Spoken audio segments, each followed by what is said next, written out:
Phyllis Wheatley was born in Senegal. She arrived in America on a slave ship around 1761, when she was 7 or 8 years old, and was purchased in Boston by John Wheatley, who wanted a personal servant for his wife, Susanna Wheatley. When the Wheatleys' daughter saw Phyllis trying to write the alphabet with chalk on the wall, she taught her to read. Within a year and a half, Phyllis was fluent in English and had also begun to study Latin. By the time she was 13, she was writing poetry. Her work began to appear in New England newspapers, and she became a regional celebrity. She had found a way out of the normal restrictions of her assigned role in life through poetry.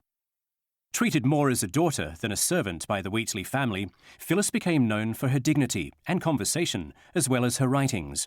In Britain, the Countess of Huntington admired one of her poems and arranged the publication of a book by a very extraordinary female slave. The high point of Phyllis Wheatley's life came in 1773, when she travelled to England, where she was taken up by the literary celebrities of the day and invited to be presented at court. But the illness of Susanna Wheatley cut short her visit, and Phyllis returned to Boston, where her mistress died and John Wheatley officially freed her. She was the first American writer to achieve international fame.